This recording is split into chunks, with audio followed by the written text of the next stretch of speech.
We are holding now in Boruch Sheim Kavod Malchusay La'olam Va'ed. Boruch Sheim Kavod Malchusay La'olam Va'ed, a very, very important pasuk. It's not a pasuk, by the way. Unbeknown to most people, Boruch Sheim is not a pasuk. I mean, there goes the literal translation, maybe we'll talk about it. May the name of the glory of his kingdom be increasingly expanded, La'olam Va'ed, forever, of course, in the future.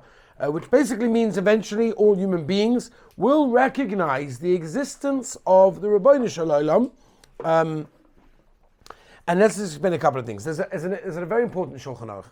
Shulchan Aruch and Simon Samachalach brings down the idea that after saying Shema, we should say Baruch Shem Kavod Malchusay La'olam Va'ed, and we should say it silently. We should not say it in a loud voice. It should be hushed, it should be whispered.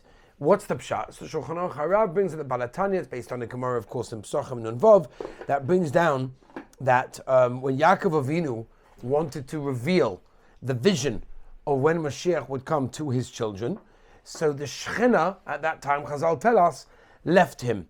Now Yaakov Avinu was very, very concerned that maybe the reason that the Shechina left him at that moment was because one of his children, Yaakov Avinu's children, the Shvatim, were unworthy of hearing that revelation, and his children, Yaakov Avinu's children, reassured their father that don't worry, they were all committed to the Ribbono Shel Olam by saying Shema Yisrael Hashem Elokeinu Hashem Echad, which basically means, and again I'm not going to go now into it, there's a whole Kabbalistic understanding of how exactly their response was responding to his concern, but the basic idea was, just like you, our father Yaakov Avinu, there is only one God, there is only one Hashem, Shema Yisrael Hashem Elokeinu Hashem Echad, so to us, all of your children, we also have that similar belief that there is only Ribbono Shel Olam, Shema Yisrael Hashem Elokeinu Hashem Echad. Says the Gemara in Psachim, when Yaakov Avinu was, so to speak, pacified, when he heard that, when he got that reassurance from his children, Yaakov Avinu said, Baruch Sheim Kavod Malchusay La'olam Va'ed.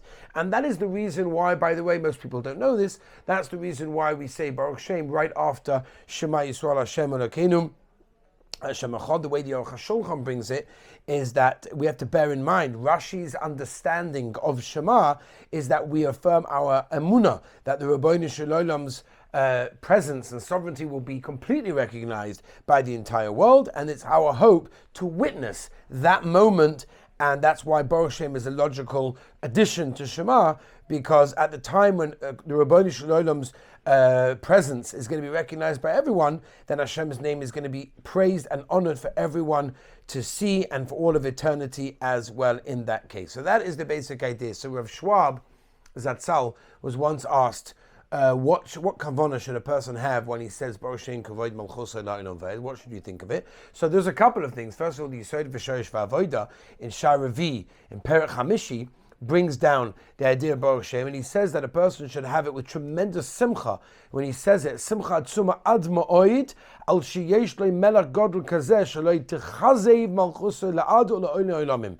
We should have tremendous simcha of the realization that we have a Melech Malach HaMelachim that will never cease to exist, that will always be here. And that's why he says a person should say it with tremendous kavanah, the same kavanah as Shema. In fact, the way that the Siddur V'Shorish V'Avoda brings down B'Shem the poskim is that just like we know that if a person doesn't say Shema Yisrael Hashem Elokeinu Hashem Echad with the right kavanah, he has to repeat the Shema Yisrael, so too Baruch Shem has the same idea. So going back to Rav Schwab Zatzal, when he was asked, what kavanah should a person, what thought should go in a person's mind when he says Baruch Sheim Kavod Malchusay La'olam Va'ed? So Schwab said he should imagine himself inside the Beis HaMikdash, and he's mamish lying down in front of the Ribbono Shel Olam with his arms and feet completely outstretched in total submission to the will of the Melech Malach HaMelachim HaKadosh Baruch Hu, just like we do in Yom Kippur by the Avodah during Musaf.